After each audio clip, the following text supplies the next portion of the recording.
Hello hello hello guys, ज्ञान की बात चैनल पे आपका बहुत बहुत स्वागत है।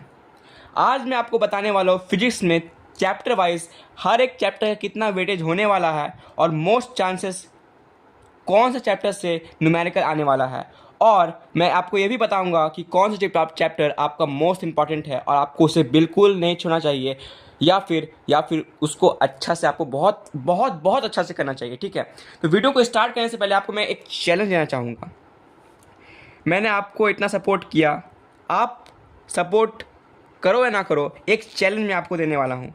इसमें ये चैलेंज ये है, अगर इस वीडियो में 400 व्यूज़ आते हैं तो उसमें 400 लाइक्स मुझे चाहिए। मैं इसलिए आपको कह रहा हूँ क्योंकि लाइक से मेरा कोई फ़ायदा नहीं होता है, ये आप लोग का ही फ़ायदा होता है। क्योंकि लाइक से आपको क्या होगा, यूट्यूब इस वीडियो को रिकमेंड करेगा दूसरे बच्चों को, और जब दूसरे बच्चे इसको देखेंगे तो मुझे रिक्वेस्ट करेंगे केमिस्ट्री, फिजिक्स और बायोलॉजी और कंप्यूटर का मुझे वीडियो को भेजने के लिए, तो मैं पक्का भेजूँगा। ठीक है, आप लोग का ही फ़ायदा है। तो चलिए बिना किसी देरी के स्टार्ट करते हैं इस वीडियो को। तो पहला है आपका यूनिट में force, work, power and energy. ये एक यूनिट है। मैं आपको रिकमेंड करूँगा कि यहाँ पर 6 यूनिट आपको देखने को मिल रहा है। तो आप कोई भी चैप्टर अगर आप स्किप करना सोच रहे हो तो एक पूरा यूनिट को आप करके जाइएगा। एक यूनिट में आपको कोई भी चैप्टर नहीं छोड़ना है। मतलब ये हुआ कि अगर आप ये कर रहे हो और ये आप छोड़ दे रहे हो तो आपको ये नहीं करना, आपको एक पूरा यूनिट करना पड़ेगा। क्यों पता है? क्योंकि आपका जो ICSE काउंसिल होता है वो आपका एक यूनिट को फोकस करके MCQ देता है, 2 मार्कर्स क्वेश्चन देता है और आपका एक लॉन्ग क्वेश्चन आंसर में देता है। तो एक यूनिट को आप नहीं छोड़ना होगा ताकि आपका एक पूरा अच्छा से एक मार्क्स बनेगा। ठीक है, तो इसमें आपका आता है फोर्स, वर्क, एनर्जी, पावर और मशीन। फोर्स का हैज़ पर द स्पेसिमेन पेपर आपका आया है, इसमें वेटेज 4 मार्क्स। इसमें एक न्यूमेरिकल 100% गारंटी है आपका by the principle of moments के बेस्ड पे आपका एक न्यूमेरिकल आने वाला है।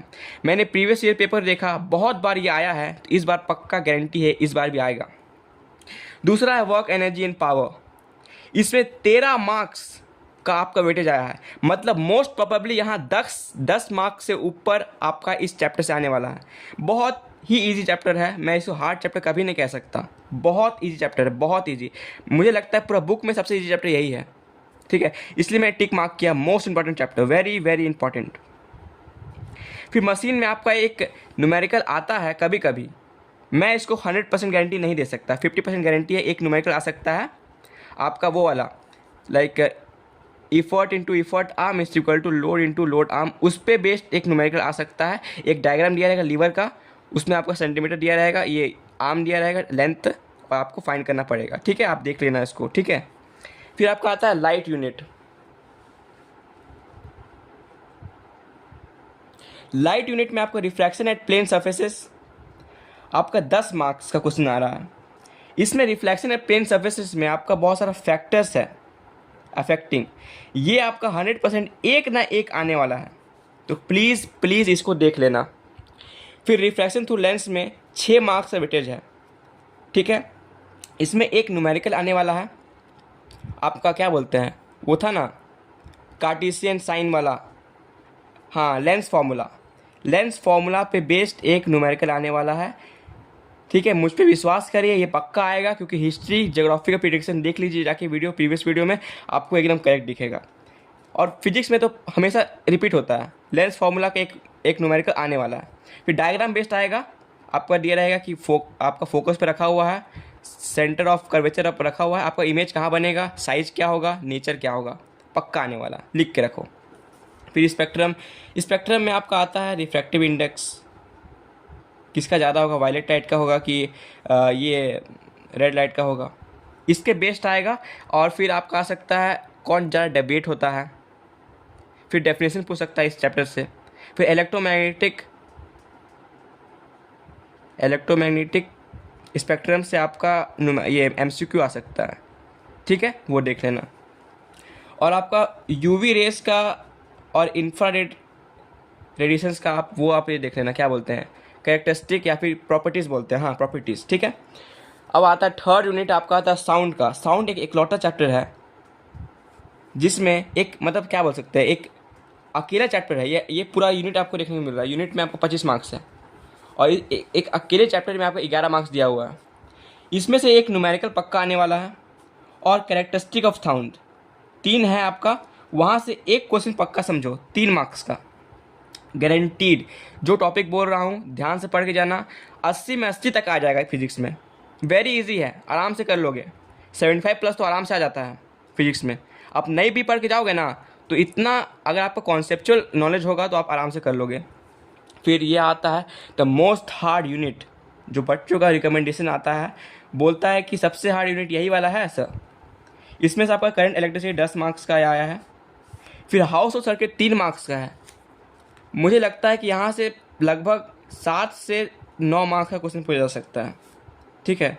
We can not totally depend on specimen paper, okay.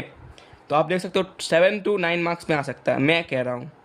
फिर इलेक्ट्रोमैग्नेटिज्म में आपका 9 मार्क्स का आ सकता है, एक डायग्राम बेस्ड क्वेश्चन दिया रहेगा, ठीक है। मैं आपको वेटेज के साथ साथ स्ट्रैटेजी भी बता दिया जा रहा हूँ, ठीक है। फिर आपका आता है calorimetry, very very easy chapter, बच्चों जैसा दिया हुआ है। वेपराइजेशन क्या होता है, इवापोरेशन क्या होता है, उससे रिलेटेड क्वेश्चन है। फिर आपका वो है principle of calorimetry, very very important. सबसे इंपॉर्टेंट आपका यहाँ से है प्रिंसिपल ऑफ कैलोरीमेट्री से बेस्ड न्यूमेरिकल और इसका डेफिनेशन पक्का से कर लेना, इसे छोड़ना एकदम नहीं। जो बच्चे का फिजिक्स अच्छा नहीं है तो वो तो बिल्कुल ना छोड़े सबको। एक न्यूमेरिकल आता है, बहुत इजी रहता है। अगर आप 4 से 5 न्यूमेरिकल बुक से कर लेते हो ना तो पक्का आप मोस्ट प्रोबेबली आप कर ही लोगे इसको। फिर लास्ट यूनिट है आपका मॉडर्न फिजिक्स, ठीक है, मॉडर्न फिजिक्स। इसमें आप देख लीजिए आपका रेडियो एक्टिविटी आता है। इसमें एक इक्वेशन बेस्ड क्वेश्चन पक्का आने वाला है, ठीक है, गारंटीड है। आपको एकदम श्योर रहना है, 3 से 4 मार्क्स का। तो पूछेगा आपको अल्फा रेज इमिशन हुआ है, ये एक ले देगा आपको atomic number, sorry mass number, atomic number दे देगा। अल्फा रे हुआ है, बी का दे देगा एक्स वाई, और एक अल्फा रे आपका इमिट हुआ है। तो एक्स का वैल्यू और वाई का वैल्यू क्या है बता देना है, मार्क्स मिल जाएगा। कितना? 3 से 4 मार्क्स मिल जाएगा। लेकिन इतना इजी क्वेश्चन नहीं आने वाला, थोड़ा सा ये घुमा के देगा, ठीक है। तो आपका आएगा इक्वेशन आने वाला है। और आपका रदरफोर्ड एक एक्सपेरिमेंट किया था, ये क्या बोलते हैं, इलेक्ट्रिक मैग्नेटिक फील्ड में अल्फा रे बीटा रे, वो इस बार मुझे लग रहा है मोस्ट प्रोबेबली 90% चांस है वो आएगा, तो उसको देख लेना, ठीक है। तो मैं इसको ये कर देता हूँ, रुकिए 1 मिनट। हाँ, आप स्क्रीनशॉट ले लीजिए, ठीक है, ओके, थैंक यू। और ऐसे ही सपोर्ट करते रहिएगा, मैं आगे भी वीडियो बनाऊंगा केमिस्ट्री, फिजिक्स, सॉरी बायो और कंप्यूटर का। Thank you very much, thank you. और ये चैलेंज याद रखिएगा, मुझे देखना है कि चैलेंज पूरा हो पाता है कि नहीं। Thank you.